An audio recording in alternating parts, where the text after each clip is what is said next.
Bonjour. Ce matin, nous allons continuer dans le thème de prière et j'aimerais qu'on regarde ensemble le texte dans Matthieu chapitre 6. Matthieu 6. Si vous avez vos Bibles, on va commencer là. Juste pendant que vous regardez ce texte, concernant la liste des membres, on a mis ça derrière la table. Et c'est une liste de ceux qui sont considérés comme membres. Et ce sont ceux qui ont déjà été baptisés, ceux qui ont traversé aussi ce cours qu'on a eu sur comment devenir membre de l'Église. Et si votre nom n'est pas là, alors il faut venir nous voir si vous pensez qu'il devrait être là. Et on va regarder ça avec vous. Alors, après le culte, vous pouvez regarder ça. Parce que c'est aussi important, avant notre AGO, on va regarder un peu plus les membres de notre Église. Vous pouvez regarder ça. Et n'hésitez pas à venir vers moi ou Alain pour les questions que vous avez.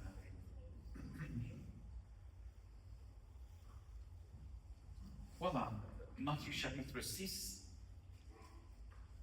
Et nous voyons cette phrase dans verset 9. Voici donc comment vous devez prier. Voici donc comment vous devez prier. Ça continue en disant, Notre Père qui est aux cieux, que ton nom soit sanctifié, que ton règne vienne, que ta volonté soit faite sur la terre comme au ciel. Donne-nous aujourd'hui notre pain quotidien. Pardonne-nous nos offenses, comme nous aussi nous pardonnons à ceux qui nous ont offensés.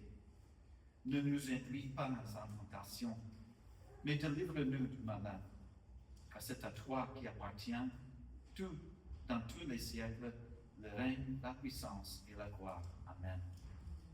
Dans les semaines qui viennent, j'aimerais regarder avec vous le sujet de prière. J'ai un fardeau pour moi-même et aussi pour notre assemblée, que nous soyons une assemblée des hommes, des femmes, des enfants qui prient et qu'on prie d'une manière que Dieu désire.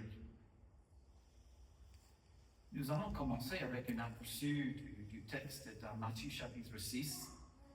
Mais notez bien le petit mot « donc » dans verset 9. Mais c'est « voici donc comment vous devez prier ». Voici donc comment vous devez prier. Le « donc » est là parce que dans la première partie de Matthieu 6, il a dit voilà ce qu'il ne faut pas faire dans la prière. Et à partir du verset 9, il a dit, voici donc comment vous devez prier. Il va arriver pour leur dire, voilà, c'est ça la manière que vous devez prier, et il donne ce modèle pour nous. Nous allons regarder ce modèle dans l'avenir, mais il faut qu'on regarde avant les choses à éviter dans la pratique de prière. Voici donc que vous devez prier, alors quels sont les moyens qu'il faut éviter alors? Regarde avec moi verset 1 dans le texte. Ça dit, gardez-vous de pratiquer votre justice devant les hommes pour en être vus. Autrement, vous n'aurez pas de récompense auprès de votre Père qui est dans les cieux. Dans verset 1, Jésus parle d'une manière générale de la vie spirituelle en utilisant le mot pratiquer votre justice. Et dans Matthieu 6, il va montrer 3 façons qu'on peut pratiquer notre justice. De versets 2 à 4, nous allons voir, il parle de pratiquer votre justice en faisant l'aumône, c'est-à-dire en donnant aux pauvres. Voilà ce qu'il faut faire. Dit, gardez-vous de pratiquer votre justice, et la première partie de 2 à 4, c'est en faisant le monde. De versets 5 à 13, c'est la question de la prière. Et de versets 16 à 18, il ajoute le sujet du jeûne. Donc voilà, pratiquez votre justice, 3 domaines, les aumônes, prière, jeûne. Ok, ça continue.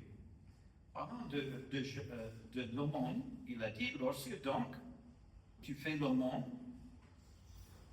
voilà, tu donnes quelque chose aux pauvres, qu'est-ce qu'il dit? Ne sonne pas la trompette devant toi, comme font les hypocrites dans les synagogues et dans les rues, afin d'être glorifiés par les hommes. Je vous le dis, en vérité, ils ont de récompense.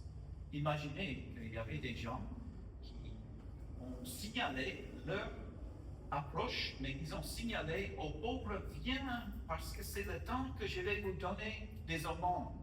Et ils ont eu des trompettes qui ont signalé cela, soi-disant que la trompette est là pour attirer les pauvres, pour qu'ils puissent venir et recevoir quelque chose, mais la trompette est là pour eux, pour te montrer pour tout le monde que voilà ce qu'ils étaient en train de faire. Et Jésus dit les hypocrites. Il parle de ceux qui sont des acteurs, qui d'une manière, peut-être dans une scène, ils sont en train de démontrer qu'ils sont fâchés, mais au fond du cœur, ils ne sont pas fâchés, ils sont heureux. Alors, une hypocrite, c'est quelqu'un qui prend la face de quelque chose qui ne sont pas vraiment au fond du cœur. Alors, il dit, mais quand tu fais le monde, que ta main gauche ne sache pas ce que fait ta droite, afin que ton homme se fasse en secret, et ton Père qui voit dans le secret te le rendra. Un premier principe, en pratiquant la justice, c'est pas pour être vu des autres, mais c'est pour qu'on fait ça en secret devant Dieu qui regarde et qui nous rendront. Nous voyons aussi, lorsque vous priez, maintenant on voit une deuxième partie, pratiquez votre justice, pas seulement les aumônes, mais maintenant priez. Et il va leur dire, voilà, ne soyez pas, voilà ce qu'il ne faut pas faire. Ne soyez pas comme les hypocrites qui aiment à prier debout dans les synagogues et au coin des rues pour être vus des hommes. Je vous le dis en vérité, ils ont leur récompense. Alors, un aspect de prière, ce n'est pas pour que les autres nous entendent, ni de manière qu'on prie, ni de belle prière, c'est pas pour être vu, il a dit. Mais quand tu pries, il dit, entre dans ta chambre, ferme ta porte et prie ton Père qui est dans le lieu secret, et ton Père qui voit dans le lieu secret te rendra. Voilà, il n'est pas en train de dire qu'il faut que tu aies un endroit caché là où tu pries, mais il fait un contraste avec ceux qui sont dans les rues en train de prier pour que les autres veuillent. Il a dit non, nos prières devraient être quelque chose de personnel, ce n'est pas quelque chose qu'on doit démontrer devant les autres. Il donne une image de quelqu'un qui a un endroit qui va prier, mais c'est quelque chose de personnel, privé. Et il dit, ton Père qui est là, dans le lieu secret. Ton Père qui est là, dans le lieu secret. Ton Père qui voit dans le secret te le donnera. Déjà, on voit le mot Père, Père. Et même dans notre Père qui est aux cieux. Il faut que vous soyez un enfant de Dieu. Pour beaucoup de gens, quand ils prient, ils disent, oh Dieu. Il regarde Dieu en général. Mais la prière que Dieu cherche, c'est de son enfant. Quelqu'un qui a déjà cru au Seigneur Jésus et est considéré comme un enfant de Dieu. Beaucoup de gens prient d'une manière générale, mais ils ne sont pas même un enfant de Dieu. Et c'est important pour chaque personne ici à connaître, est-ce que vous connaissez Jésus-Christ comme votre sauveur personnel? Est-ce que vos péchés sont pardonnés? Est-ce que Dieu vous regarde comme aussi juste que son Fils? Est-ce que vous êtes justifié? Est-ce que vous êtes réconcilié? Est-ce que vous n'êtes plus un ennemi de Dieu, mais vous êtes son Fils? C'est ça, notre Père. Et il donne cette image. Et on va regarder cet aspect plus tard aussi. Mais je pose simplement la question. Peut-être vous ne priez pas parce que vous ne connaissez pas Dieu comme votre Seigneur, Sauveur, et ce que Jésus-Christ a fait pour toi, c'est quelque chose de général, mais pas personnel. Je vous encourage à réfléchir. Est-ce que vous voyez Jésus-Christ comme un sauveur, ou est-ce que vous voyez Jésus-Christ comme votre sauveur personnel, qui vous a sauvé vous-même de vos péchés et qui vous a donné la vie éternelle? Il dit, quand tu pries, Et verset 7, il dit en priant. C'est sous-entendu que tout croyant va prier. Quand tu pries, quand tu fais le monde, lorsque vous jeûnez, alors c'est normal pour chaque croyant de prier. En priant, il a dit, ne multipliez pas des vaines paroles comme les païens, qui s'imaginent qu'à force des paroles, ils seront exaucés. Vous pouvez imaginer quelqu'un en train de prier, il pense que c'est le nombre de mots ou même la force, le volume qu'il fallait pour que Dieu nous entende. Et non, il a dit, ne multipliez pas des vaines paroles. Il faut éviter simplement de répéter même les prières, soit notre Père, soit les autres choses. Je me souviens, l'autre jour, j'avais regardé un peu, j'avais écouté un peu la radio dans la voiture, et j'arrive à une émission, c'était de l'Église catholique, bien sûr, c'était ça, et il y avait juste une répétition sur Marie, prière à Marie. C'était 5 fois, 10 fois, et j'ai juste fermé ça. C'était une même répétition, et c'était deux choses qui ont problème. Hein. Marie ne peut pas entendre nos prières, elle est une être humaine comme nous. Alors elle n'est pas omnisciente, elle n'entend pas. Et l'autre chose, on n'est jamais encouragé à prier à Marie. Elle était juste une femme qui était bénie, oui, mais il y a un seul médiateur entre Dieu et l'homme, c'est Jésus-Christ. Alors, ne multipliez pas des vaines paroles. Un encouragement pour nous aussi, de ne pas penser que c'est les paroles, que c'est une répétition des choses qu'on doit faire. Non, il dit, ne le ressemblez pas. Votre Père sait de quoi vous en avez besoin avant que vous lui demandez. Ce n'est pas le fait d'informer Dieu qui a un problème. Dieu sait déjà. La prière, c'est là où nous prions à Dieu et nous partageons ce qui est sur notre cœur, pas pour l'informer, mais pour faire comprendre nos cœurs et de savoir que Dieu aime et qu'il regarde et qu'il écoute.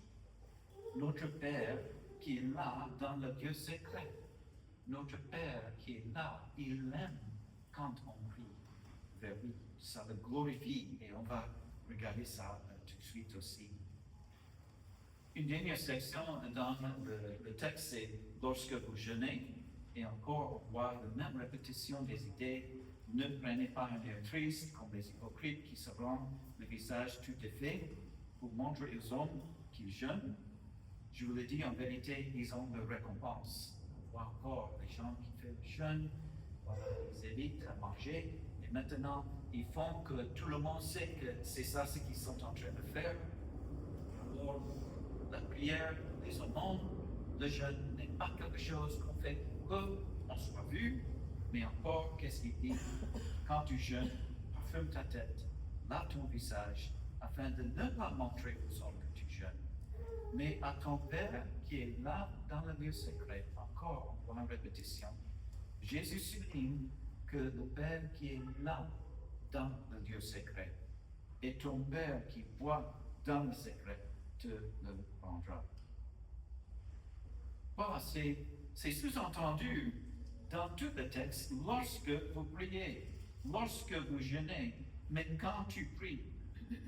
Mais nous savons tous que nous devrions prier, mais beaucoup d'entre nous trouvent cela très difficile. Je pense que vous pouvez identifier avec cette citation de M. Hancock, qui a écrit un livre intitulé Pathway to Prayer. Pathway to Prayer, c'est-à-dire le chemin pour la prière. Il a dit ceci. Pour beaucoup d'entre nous, la prière est l'exercice le plus difficile de la vie chrétienne. On dirait que plein de force, à l'intérieur et à l'extérieur, s'acharne pour nous dissuader, pour distraire, pour nous décourager de prier. Les écrits des chrétiens des générations précédentes nous montrent qu'eux aussi ont eu du mal à prier. Mais ils donnent un encouragement en disant, mais on peut aussi voir comment le Seigneur a aidé beaucoup d'entre eux. à surmonter les obstacles jusqu'à ce que la prière devienne un privilège agréable et une pratique régulière dans leur vie. Là, on lutte, n'est-ce pas, avec la prière. On trouve cela difficile, mais il peut y avoir un moment où ça se trouve une chose qui est agréable et même une manière qui donne la joie dans le cœur. Voilà la question qui était là, comment vous devez prier, mais il faut qu'on pose la question, est-ce qu'on prie même? Et on va poser la question ce matin, qu'est-ce qui nous empêche à prier? J'aimerais regarder ça avec vous. Qu'est-ce qui nous empêche et qu'est-ce qui nous encourage à prier? Et première, peut-être on peut simplement parler, qu'est-ce qui nous empêche à prier? C'est simplement nos cœurs sont loin de Dieu. Alors, Ian Bounds, qui a écrit beaucoup de livres sur la prière, je vous encourage, si vous avez vu cela, ils sont sur l'internet, Ian Bounds, un homme qui a une douzaine de livres sur la prière. Il a dit ceci, pour vraiment prier, il faut tout avoir un désir profond de chercher Dieu lui-même. Pour vraiment prier, il faut avant tout avoir un désir profond de chercher Dieu lui-même. Voilà. Je crois que c'est ça au fond. On ne prie pas parce qu'on n'a pas ce désir au fond de chercher Dieu. Quand nous regardons l'Ancien Testament, nous voyons plusieurs textes, comme Psaume 42, comme un biche soupire auprès du courant d'eau, ainsi mon âme soupire auprès de toi, ô Dieu. Mon âme a soif de Dieu vivant. Quand irai-je et paraîtrai-je devant la face de Dieu? Est-ce qu'on peut s'identifier avec cela? Peut-être il y avait des moments, bien sûr, on était dans la détresse, on était dans le découragement, on cherche Dieu, vraiment on a soif pour cela, mais ce n'est pas la chose qui est normale dans nos vies. Psaume 63 aussi, on voit ce son de David lorsqu'il était dans le désert de Juda. Oh Dieu, tu es mon Dieu, je te cherche. Mon âme a soif de toi, mon corps soupire auprès de toi, dans une terre aride, desséchée, sans eau. On doit chercher Dieu. Pourquoi? Je crois que la clé se trouve dans ce petit pronom personnel. Oh Dieu, tu es mon Dieu. Il a vu qu'il a eu une relation personnelle avec Dieu. Et il a vu que c'était Dieu qui était concerné pour sa vie. Et il avait ce désir d'entrer dans la présence de Dieu parce qu'il sait que Dieu l'aime et que Dieu avait un intérêt dans sa vie. On voit aussi d'autres textes comme Psaume 45, verset 18. L'Éternel est près de tous ceux qui l'invoquent. C'est encourageant. De tous ceux qui l'invoquent avec sincérité. Alors, ce n'est pas simplement le fait de venir dans la présence de Dieu avec les mots, mais de venir avec sincérité, de venir dans sa présence, sachant que le Père qui est dans le lieu secret est là.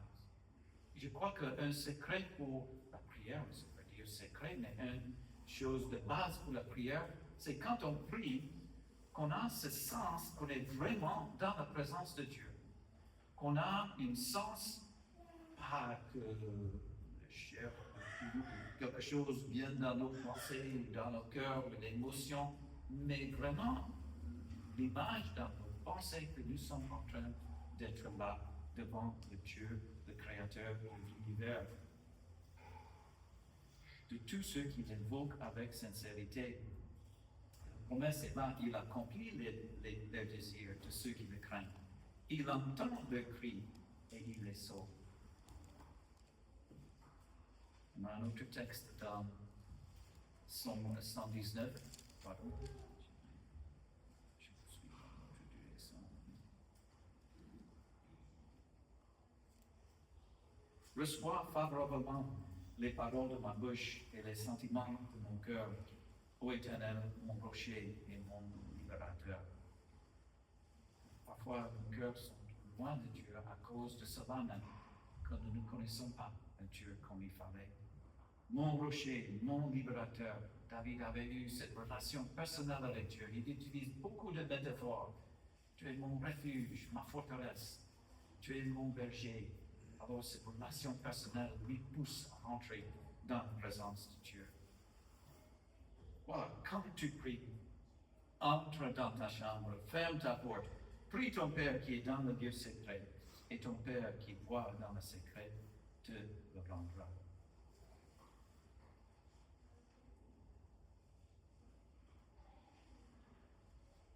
Voilà, nos cœurs sont loin de Dieu. Il y a aussi ce problème, on dit que on n'a pas le temps de prier. Juste avant cela, il y a une autre. On n'a pas l'heure précise et l'endroit spécial pour prier avant de regarder notre.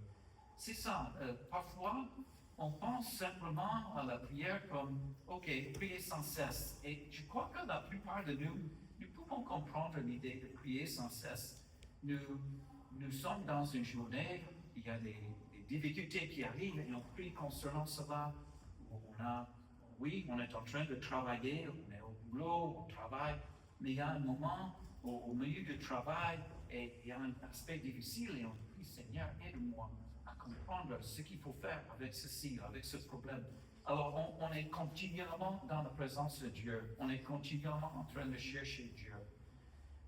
Mais peut-être pour ce temps de prière, on n'a pas mis à côté un endroit, ni un temps de prier. Je crois que c'est ça aussi, un empêchement de prière. Pas que vous devez avoir un endroit où vous allez fermer la porte et vous avez une heure que vous allez toujours faire. C'est important, mais ça peut être une chaise que là, vous lisez votre Bible tous les jours et vous êtes là, peut-être pas à genoux. C'est bien d'être à genoux, mais on peut prier de toutes les manières. Mais là, dans la chaise, tu as peut-être une liste des prières, liste des sujets de prière où tu as simplement un temps, après avoir lu la parole de Dieu, de remercier le Seigneur, de demander son aide dans la journée. Alors, un temps, c'est important. Un endroit, c'est important. Et c'est ça ce que Jésus souligne. Entre dans ta chambre, ferme ta porte et prie ton Père qui est dans le lieu secret. On a aussi cette idée, on dit pas assez de temps. Non, il faut que ça soit quand même une priorité. On voit le texte, prier sans cesse. Parfois, il y a des découragements, on dit que Dieu ne répond pas à mes prières. Pourquoi je dois prier? Je prie et je ne reçois pas de réponse. Mais Jésus nous encourage aussi. Il leur adressa une parabole pour montrer qu'il fallait toujours prier et ne point se relâcher. Continuez à regarder ce texte plus tard dans Luc 18. Mais pour le moment, continuez à prier. Même si vous ne recevez pas ce que vous demandez, c'est peut-être pas le temps. C'est pas le fait que Dieu ne nous entend pas, mais Dieu va accorder selon sa parfaite volonté. Parfois, on demande quelque chose, mais on ne voit pas que Dieu va nous donner, ou on demande quelque chose, mais ce n'est pas dans la volonté de Dieu. Et ou que ce n'était pas le temps, mais ne sois pas découragé, continuez à prier. Mais je crois que peut-être la plus grand empêchement de prière, c'est parce que ce n'est pas une priorité. Ce n'est pas une priorité. Et j'aimerais juste vous regarder, et c'est une répétition de ce qu'on a déjà vu, mais de regarder l'importance de la prière. C'était très important dans la vie de l'Église. On a déjà vu ce verset, il persévérait dans l'enseignement des apôtres, dans la communion fraternelle, dans la fraction du pain et dans les prières. Prière, c'est au pluriel. C'est-à-dire, il y avait des moments de prière, plusieurs moments de prière. Dans les prières, et on voit même l'Église, ils avaient des moments où ils priaient ensemble. Comme par exemple quand Pierre était en prison et on priait pour lui. On voit aussi Éphésiens 6, faites en tout temps par l'Esprit toutes sortes de prières, des supplications, veillez à cela avec une entière persévérance. Priez pour tous les saints. Priez pour moi. Un texte que nous connaissons, mais c'est évident. C'est une priorité. Quand on voit les insistances qui sont là, prier en tout temps, par l'Esprit, toutes sortes de prières, de supplications. Veillez à cela, entière persévérance. Priez pour tous les saints, priez pour moi. Que Paul connaissait la paresse naturelle de l'homme, spécialement dans le domaine de la prière. C'est pourquoi il parle de persévérance et de veiller. Et notez aussi le contexte, c'est dans un contexte de guerre spirituelle. On est dans une guerre spirituelle. Il y a un combat aussi à faire dans la prière. Nous voyons aussi que c'était important, pas simplement pour la vie de l'Église, mais pour les apôtres. Nous continuons à nous appliquer à la prière et au ministère de la parole. Quand on pense aux apôtres, ils étaient des hommes qui étaient avec Jésus, ils étaient doués d'une manière pour même faire des miracles. Quand on voit les miracles qu'ils ont fait pendant le livre des Actes, c'est des hommes que Dieu a grandement utilisés. Mais regarde, ce qu'ils pensent qui était essentiel pour eux, c'était de ne pas laisser la parole de Dieu ni la prière. Nous continuons à nous appliquer à la prière. C'est essentiel pour eux. Et nous voyons aussi que c'était une première place aussi dans la vie terrestre de notre Seigneur de Jésus-Christ. On a déjà vu plusieurs versets qu'André a souligné. Et je crois que pour moi, en étudiant et préparant ce texte, ça m'a frappé le plus. Que le Seigneur de l'univers, qui a ajouté la nature humaine à sa nature, il est devenu et il était un vrai homme ici sur la terre. Il a prié. Et on voit plusieurs textes. Marc 1, 31. Voilà, Marc 1, 35. Vers le matin, pendant qu'il faisait encore très sombre, il se leva et sortit pour aller dans un lieu désert. Et il pria. Un lieu désert. Hors des distractions, hors des autres choses qui peuvent arriver. Il y avait toujours des gens, n'est-ce pas, en train de venir demander guérison. Mais Jésus a voulu cet endroit, hors de distraction, hors d'un endroit, là un endroit où vous pouvez prier et chercher Dieu lui-même. Je crois que c'est aussi un aspect important pour nous d'enlever les distractions. Alors, parfois, on a un ordinateur, on utilise cela, peut-être on liste des prières, les listes des fêtes de prières, et tout au coup, on a une flash qui dit, voilà, tu reçois une notice, il faut regarder ce mail, ce WhatsApp qui est là, et donc on est distrait.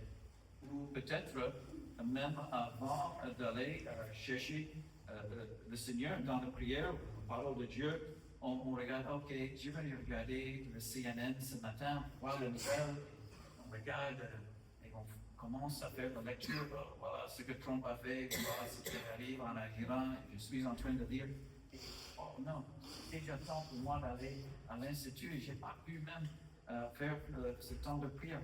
Voilà, enlève les distractions, c'est important aussi, et ça peut nous aider à avoir ce temps de prière. Le Seigneur Jésus aussi, en ce temps-là, Jésus se rendait sur la montagne pour prier. Il passait toute la nuit pour prier Dieu. C'était avant la sélection des apôtres. Luc 22, on voit aussi, étant en agonie, il priait plus instantanément. Et sa sœur devient comme des grumeaux de sang qui tombaient à terre. On voit ce combat qui était là, une intense prière qui était là. Et on voit que même le Seigneur Jésus est en train de prier intensément. Peut-être que vous avez eu ces occasions aussi. Il y avait quelque chose qui était si important et vous priez, comme ça disait, plus instantanément pour les autres. Nous voyons aussi que Jésus, il intercède pour nous. Hébreux 7, 25, Romains 8, 34. Alors, Jésus, c'était un homme de prière, mais maintenant, il intercède pour nous. Et voici une autre raison pour laquelle nous pouvons prier, parce qu'on a quelqu'un qui nous a sauvés et qui intercède pour nous. On voit aussi que la prière favorise notre croissance spirituelle. C'est une autre raison pour laquelle il faut que ça soit une priorité. Qu'est-ce qu'on peut dire par rapport à cela? Nous voyons beaucoup de textes dans la Bible qui nous demandent de prier pour la sagesse, n'est-ce pas? De prier pour la direction. Et on voit des exemples de David qui cherche Dieu. Et c'est un exemple pour nous aussi, quand on prie pour la sagesse, on prie que le Seigneur nous dirige. Et c'est un aspect de notre croissance spirituelle. Si on ne prie pas à Dieu, alors si on ne se met pas devant le Seigneur nos soucis et nos fardeaux, alors il y a un aspect de croissance spirituelle qui n'arrive pas. Mais quand on prie et on demande la sagesse, il y a cette moteur pour notre vie spirituelle aussi qui arrive. J'avais lu un article récemment concernant ce fait de prier concernant notre vie spirituelle. Un article où quelqu'un a écrit concernant, OK, nos enfants sont en train d'écouter la musique, qu'est-ce qu'on peut faire pour les aider dans ce domaine? Parce que parfois, ils sont en train d'aimer beaucoup de musique, mais les mots et les thèmes qui sont loin d'être quelque chose qui est bon. Et elle a donné un article, voilà, comment on peut aider les ados, les enfants à ne pas à réfléchir sur les chansons qu'ils sont en train de chanter et de mettre dans leur cœur. Et elle a dit ceci, c'était une femme qui a dit, les ados qui suivent Jésus peuvent aussi garder leur cœur et leur esprit grâce à la prière. Quand j'étais jeune croyant, je demandais souvent à Dieu de me montrer ce qui ne me plaisait pas dans ma vie. On peut aider nos ados en leur encourageant à prier, à chercher ce qui est bon et parfait, même quand il s'agit de musique. Au final, c'est le Saint-Esprit qui les conduira vers la vérité et la justice. Et je crois que c'est important d'encourager nos jeunes à prier concernant tout aspect de leur vie et de simplement prier, Seigneur, montre-moi ce qui n'est pas bon. Montre-moi s'il y a quelque chose qui ne va pas. Et c'est là où le Saint-Esprit va utiliser sa parole et d'autres moyens pour les convaincre. Ce n'est pas toi en train de dire non, il ne faut pas faire cela, mais c'est le Saint-Esprit qui les convainc concernant ce qui est bien et ce qui n'est pas bon. On voit une autre raison pour que la prière devrait être une priorité, et ça c'est cet aspect du combat spirituel. Romains 15, 30, je vous exhorte, frères, par notre Seigneur Jésus-Christ et par l'amour de l'Esprit, à combattre avec moi en adressant à Dieu des prières en ma faveur. Alors il y a un combat pour les missionnaires, de prier pour eux. Il a dit combattre avec moi. Il a voulu que les gens qui soient protégés des persécutions et d'autres raisons. Nous voyons aussi un autre exemple dans Actes chapitre 12. J'avais mentionné Pierre, donc était gardé dans la prison, et l'Église ne cessait d'adresser pour lui des prières à Dieu. L'Église ne cessait, et même l'idée, Darby donne cette idée dans verset 5, Pierre donc était gardé dans la prison, mais l'Assemblée faisait d'instantes prières à Dieu pour lui. C'est-à-dire, c'était une sorte de prière intense pour Pierre. Et je crois que ce combat est essentiel pour nous aussi. Quand nous entendons ceux qui sont dans les difficultés, ceux qui sont au milieu d'une preuve qui est est sérieux, les vies sont en danger, alors priez instantanément bien sûr, ce texte dans Éphésiens 6, c'est dans le contexte de guerre spirituelle. Alors, enfin, simplement, on peut dire que la prière glorifie Dieu. Est-ce que vous savez, quand vous priez, que vous êtes en train de glorifier Dieu? Comment est-ce que ça peut glorifier Dieu quand on prie? Mais quand on prie, on reconnaît que Dieu est le seul qui a le pouvoir de nous donner ce dont nous avons besoin. Il est la source de tout ce qu'on a et tout ce qu'on est. Alors, en priant, on est en train de reconnaître que Dieu, il est le seul à faire cela. Et une athée ne va pas prier parce qu'il ne croit pas dans un Dieu qui est omniscient, qui est omnipotent. Mais quand on prie, qu'est-ce qu'on est en train de faire? On est en train de reconnaître qu'il est omniscient, que Dieu est omniscient, qu'il connaît, qu'il perçoit nos besoins et qu'il entend nos prières. Si je prie maintenant, je suis en train de démontrer que je crois qu'il y a un Dieu qui peut m'entendre, qu'il est omniscient, qu'il sait toutes choses et qu'il a le pouvoir de répondre à mes prières, son omnipotence. Et quand on prie, pas seulement cela, mais on reconnaît que Dieu est bon et qu'il est miséricordieux et qu'il va répondre à nos prières selon sa parfaite volonté et selon sa parfaite bonté. Quand on prie, on reconnaît aussi que Dieu est fidèle, qui va garder ce qu'il a promis. Et quand on prie, on reconnaît que Dieu ne veut pas seulement entendre ce qu'on a sur le cœur, mais le fait qu'il a aussi le désir de répondre à cela. Alors, la prière glorifie Dieu.